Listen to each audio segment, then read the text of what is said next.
तुमच्या मुलाला अंधाराची भीती वाटते का? का तुमचं बाळ एखाद्या पालीला वगैरे घाबरतं?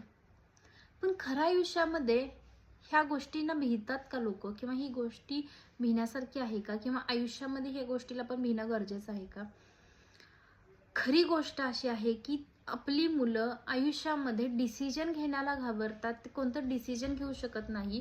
म्हणजे ती मुलं माझ्याकडून एखादी चुकी होऊ नये किंवा एखादी गोष्ट माझ्याकडून चुकीची घडली तर या गोष्टीला डिसिजन घेणाऱ्याला घाबरतात.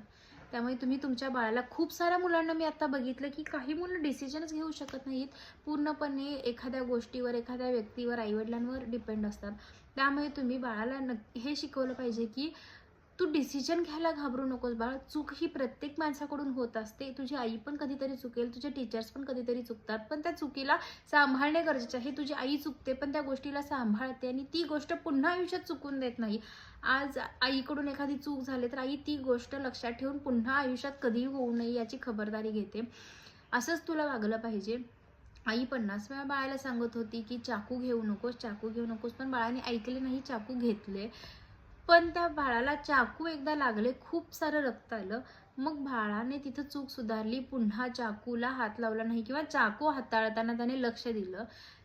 यामधून बाळाला काय सांगायचं आहे की चूक ही प्रत्येक माणसाकडून होऊ शकते, पण त्या चुकीला सुधारणं हे गरजेचं आहे.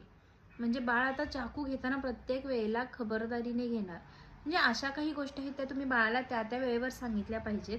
त्यातलीच ही गोष्ट आहे. आणि अशा भरपूर गोष्टी आपण इथून पुढे शिकणार आहोत. त्यासाठी तुम्ही नक्कीच लाईक अँड शेअर करायला विसरू नका.